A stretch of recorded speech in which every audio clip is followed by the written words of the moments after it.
Hi, my name is Jennifer Fernandez. I am the early childhood subject matter expert at School Specialty. And I was throwing out my recycling the other day, stumbled across some catalogs, magazines that I was going to take out to recycling. And it made me think back to when I was younger, an activity I used to do. I'd go down in the basement all by myself, which was amazing in and of itself because I was one of four children, so I was never by myself. And I would take my mom's old magazines, Better Homes and Gardens, Good Housekeeping, and I would find pictures of all the models and beautiful women in these magazines and cut them out. And I created my own beauty pageant.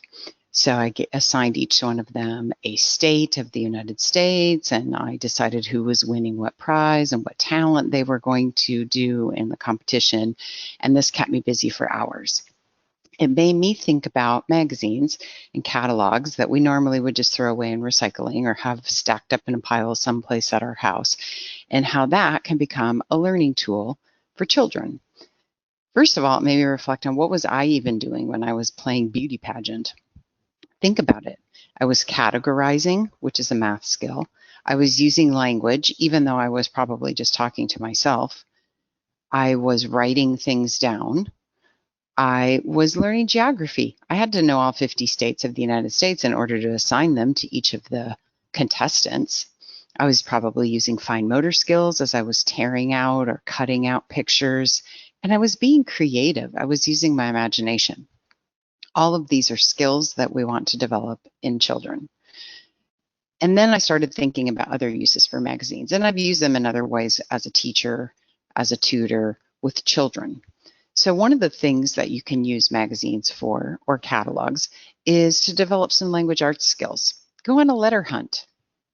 Pick a certain letter that you're looking for. You could highlight it with a highlighter or a yellow marker. They can cut it out of the magazine.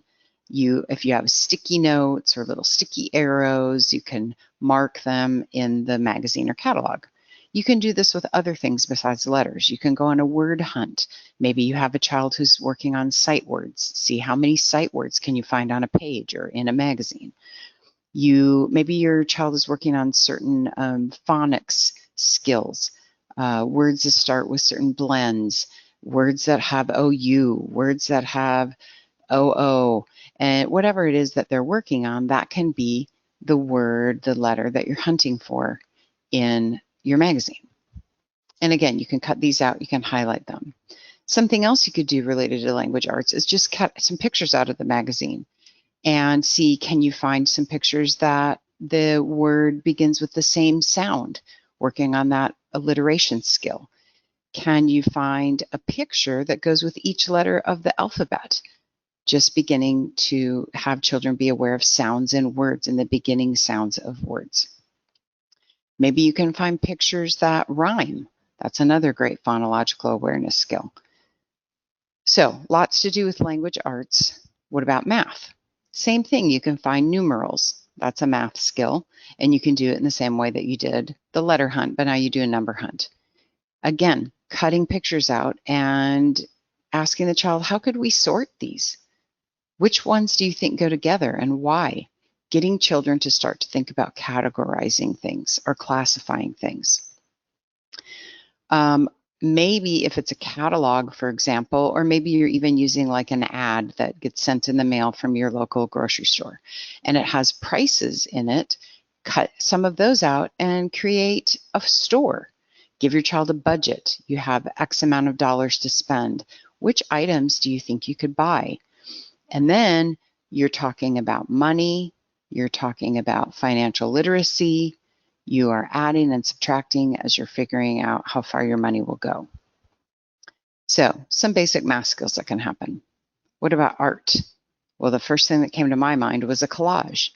Picking out the most beautiful pictures, picking out pictures of things from nature, picking out animals if your child loves animals, and then making those into some sort of art project or collage. How about science?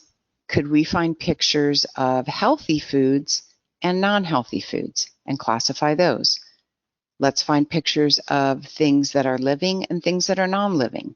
I would do this with a little bit older children just because it's a bit abstract since it's pictures, but it's certainly an important skill that we need to know when we're talking about science. Again, all kinds of fine motor skills are going on as children are using eye-hand coordination and cutting or gluing or highlighting, whatever it is, putting in stickers. All those things are building their fine motor skills. So the list is long, what to do with the catalog or magazine that you were going to put into your recycling bin.